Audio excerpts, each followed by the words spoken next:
तो आइए चलिए सब टाइप का क्वेश्चन हम लोग डिस्कस करते हैं। Exercise 5.1 AP.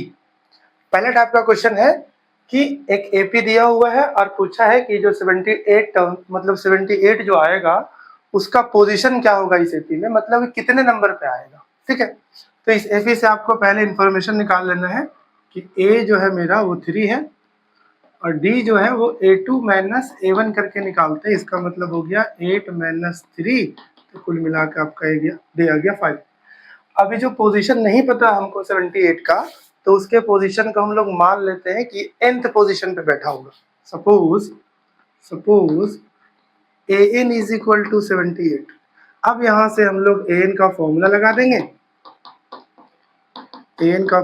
देंगे, बस n आ जाएगा। a बैठा देते हैं 3, n छोड़ देना है, नहीं पता है, d5 इज इक्वल टू 78।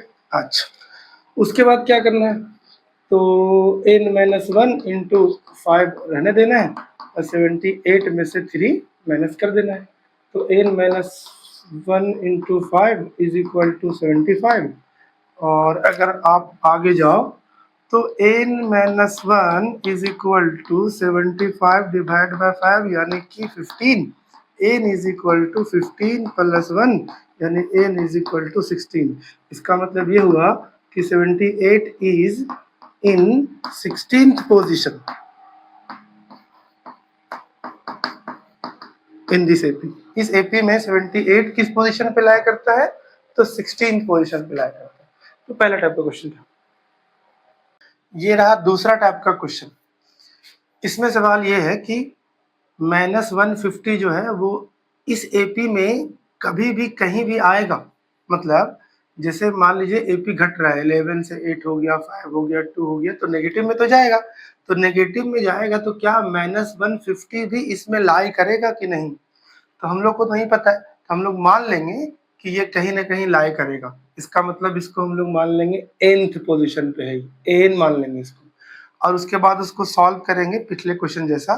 तो अगर n होल नंबर आया, होल नंबर मतलब कंप्लीटली बिना कोई पॉइंट का, फ्रैक्शन का, तो बोलेंगे कि माइनस 150 इस एपी में लाई करता होगा। और अगर मतलब होल नंबर नहीं आया, पॉइंट में आया, फ्रैक्शन में आया, तो बोलेंगे कि लाई नहीं करता होगा। सिंपल बात।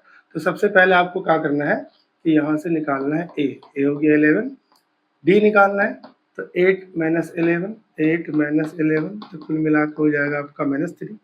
और जो माइनस 150 हमको चेक करना है कि इसमें लाई करता है कि नहीं, उसको हम लोग फिलहाल एन मान लेंगे।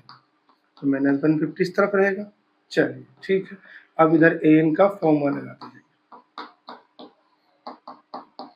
यहाँ भी मेरा इंटेंशन है एन निकालने का, बट एन का देखना है कि वैल्यू कैसा आता है। अगर होल नंबर में आया इसका मतलब है लाई करता होगा। तो ए के जगह हम लोग 11, एन मतलब कि नहीं पता, और डी मतलब हो जाएगा -3। इसको ब्रैकेट में लिखना है, ठीक है, नहीं तो कंफ्यूजन हो जाएगा। अच्छा, उसके बाद n minus 1 into -3 is equal to -150 और -11।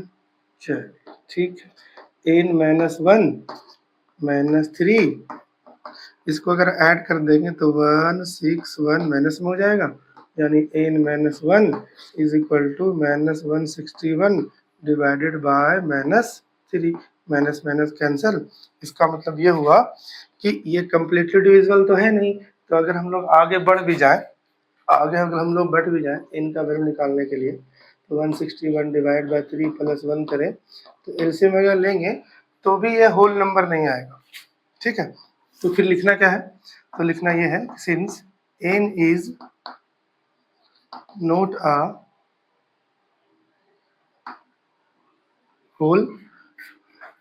Whole number, so -150 does not lie in this AP। इस AP में lie नहीं करता होगा। ठीक है, नेक्स्ट टाइप का क्वेश्चन है, तीसरा टाइप का क्वेश्चन। इसमें पूछा है कि आप हमको 31st टर्म बताइए अगर हम आपको 11th टर्म और 16th टर्म दे दिए। चलिए, अगर मान लीजिए हमसे जो पूछा है वो पूछा है 31st टर्म यानी A31। अगर हम लोग डायरेक्ट निकालने जाए, ये दोनों जो गिवन है उसको इग्नोर कर दें, तो फॉर्मूला होगा a plus 31 minus 1 into D. 31 तो बैठा दिए n की जगह, लेकिन मेरे पास n नहीं है, मेरे पास d नहीं है, तो सबसे पहले आपको जुगाड़ करना है किसका, a का और d का। तो वो जो इक्वेशन दिया हुआ है हम लोग उसी से a और d के बारे में कुछ सोचेंगे। तो सबसे पहले आप बताओ कि a11 कितना दिया हुआ है, 38। इसका मतलब कि इसको अगर हम लोग an का फॉर्मूला लगा देंगे तो a plus 11 minus 1 into D is equal to 38, यानी a plus 10d is equal to 38। Equation number 1 कह देंगे इसको।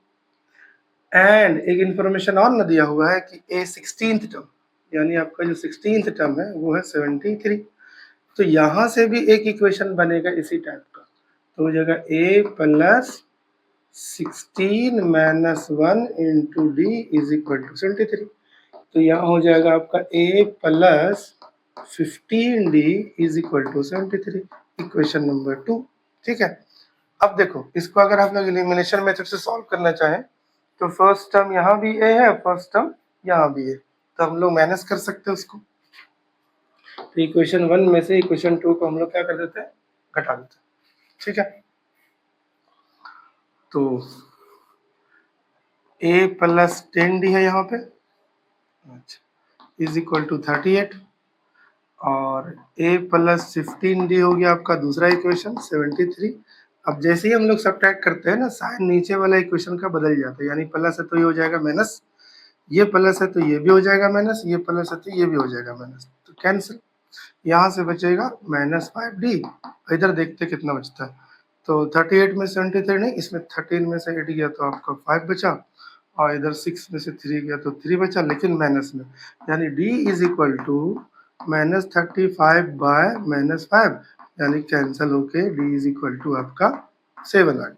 ठीक है, अब d आ गया तो इस d का वैल्यू को इक्वेशन 1 या 2 में रख देंगे तो a भी आ जाएगा। चलिए फ्रॉम इक्वेशन 1 करते हैं। इक्वेशन 1 क्या था, तो इक्वेशन 1 था a प्लस 10 और d के जगह हम लोग 7 बैठाएंगे is equal to 38। a is equal to 38 minus 70, यानी a इज इक्वल टू 10 में से 8 गया 2, 6 में माइनस 32। ठीक है, अब हमको क्या पूछा है, ए डी तो मेरे पास निकल गया ना, तब हमसे क्या पूछा है, तो हमसे पूछा है कि हम ना 31st टर्म हम लोग निकाल सकते हैं। कैसे, फॉर्मूला लगा देंगे a plus n minus 1 into D. तो a के जगह पे हम लोग ए पी हम लोग को, हाँ a की जगह पे हम लोग निकाले हैं माइनस 32, सही है, प्लस n मतलब 31 और d का मतलब हो गया आपका, d कितना निकला हम लोग का 7। ठीक है, तो हो जाएगा माइनस 32, ये हो जाएगा 30 इंटू 7, इसका मतलब माइनस 32, ये हो जाएगा 210। इसमें से 32 घटा देंगे तो 10 में से 2 गया तो 8 बचा, फिर 10 में से 7 गया 3 गया तो 7 बचा, 1 बचा, 178 हो जाएगा आपका आंसर। ठीक है, तो ये हो गया आपका टाइप 3। नेक्स्ट टाइप का क्वेश्चन है कि how many 3 digits number are divisible by 7। मतलब बोलना ही चाह रहा है कि 3 डिजिट का कितना नंबर है जो 7 से डिविजिबल होता है। ठीक है, तो हम लोग ना सोच के पहले दिमाग लगा के एपी निकालना पड़ेगा। अच्छा, तो सोचिए 3 डिजिट कहाँ से शुरू होता है, 100 से, जाता कहाँ तक है 999, क्योंकि 3 डिजिट का सबसे स्मॉलेस्ट नंबर ये हो गया और ग्रेटेस्ट नंबर ये हो गया। अच्छा, यहाँ से यहाँ तक जाने में वो सारा नंबर बताइए कितना पीस है जो कि 7 से डिविजिबल है। अच्छा बताइए क्या 100 7 से डिविजिबल है, तो ऐसे दिमाग लगा सकते हो कि 7 बन जा 7, 3 बचा। अच्छा, तो बताइए अगर यहाँ 0 उतारेंगे तो 30 हो जाएगा, अगर 1 होता तो 31, मतलब यहाँ अगर 5 हो जाता तो यहाँ पे 5 उतारते और 5 बार में 35 भी आ जाता। इसका मतलब कि हम लोग का एपी का पहला टर्म पकड़ा गया 105, नेक्स्ट टर्म क्या होगा, वही 7 से इंक्रीज करेगा, तो हो जाएगा 1 1 2 हो जाएगा, फिर 7 उसमें जोड़ देंगे तो 1 1 9 हो जाएगा। इस तरह से जाते जाते जाते जाते लास्ट में जो है उसको भी चेक करना है कि 7 से डिविजिबल है या नहीं। तो इसको चेक करने का तरीका ऐसे ही, आप डिवाइड कर लो, तो 7 1 जा 7 कर लो, 2 बच जाएगा, 7 4 जा 28 कर लो, 1 बच जाएगा। उसके बाद हाँ, अगर हम लोग 9 उतार रहे हैं तो 19 हो जा रहा है, तो अगर यहाँ पे 4 होता, यहाँ पे क्या होता 4, तो 7 2 जा 14 भी हो जाता, ऐसे हो जाता। इसका मतलब ये हुआ कि यहाँ पे 9 नहीं, 9 की जगह हम लोग क्या ले लेंगे 4। इसका मतलब 9 9 4 लास्ट वाला डिजिट, मतलब लास्ट वाला नंबर आ गया। बस अब एपी आ गया, उसके बाद तो कोई मसला ही नहीं।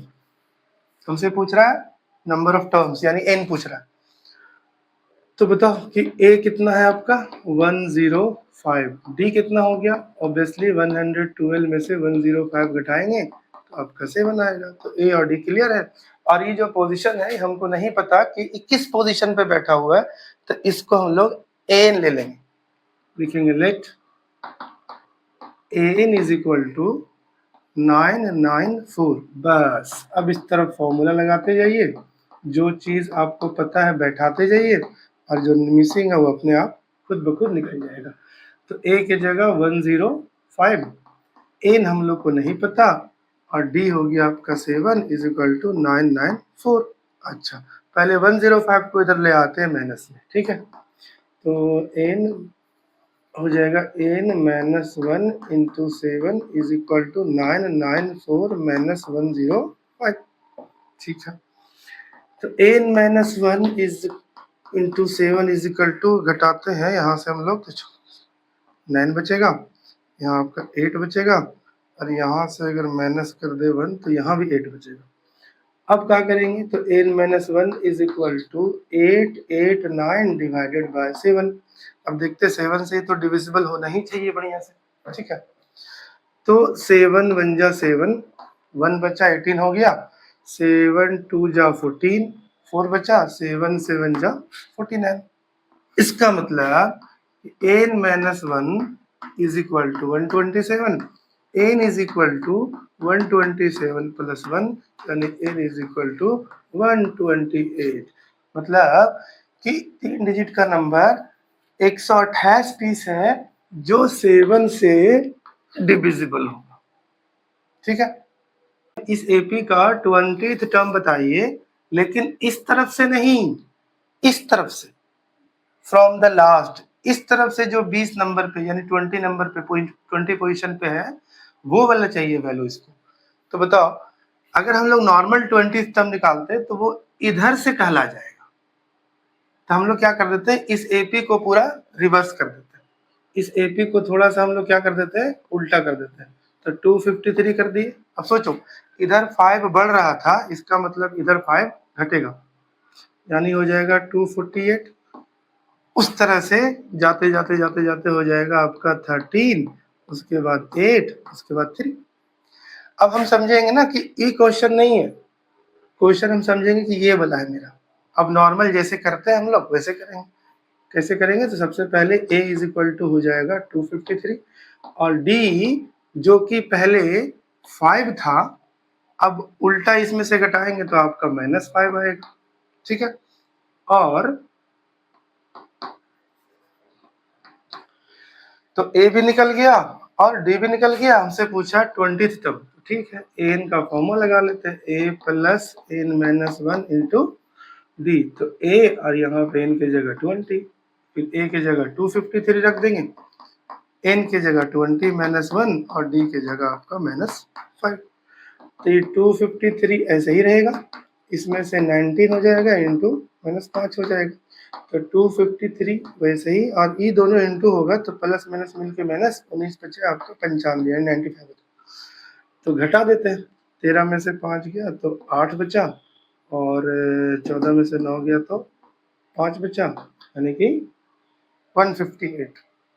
तो इधर से हम लोग जाएंगे, इधर से तो 20th पोजीशन पे आएगा 158, ठीक है। इसमें दिया है कि एपी बताइए अगर हम आपको थर्ड टर्म दे देते हैं, ठीक है। तो अगर थर्ड टर्म हमसे दे दिया तो इसका मतलब a plus 3 minus 1 into D is equal to 16 कर लेंगे और a plus 2d is equal to 16 हो जाएगा।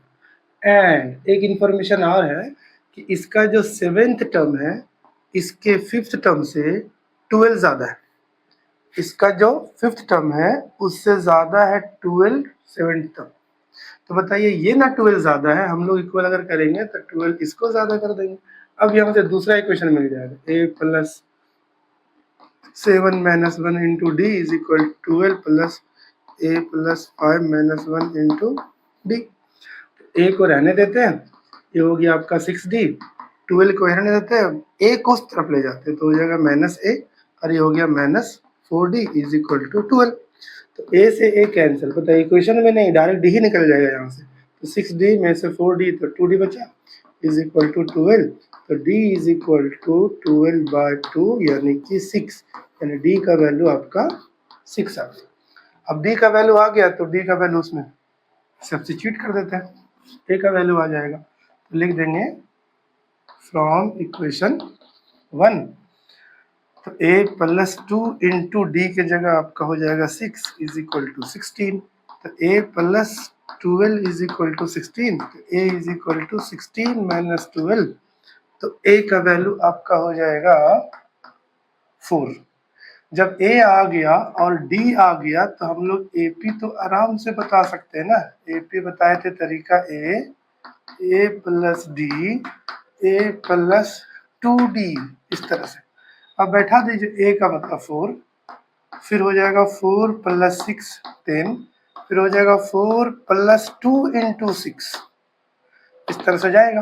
इसका मतलब 4 होगा 10 होगा 6 2 12 और 4 16 होगा, इस तरह से आके चार्ज बढ़ता रहेगा। तो ये आपका AP निकल गया। तो AP के लिए सबसे बड़ा कंडीशन होता है कि आपको A और D पता होना चाहिए, बस।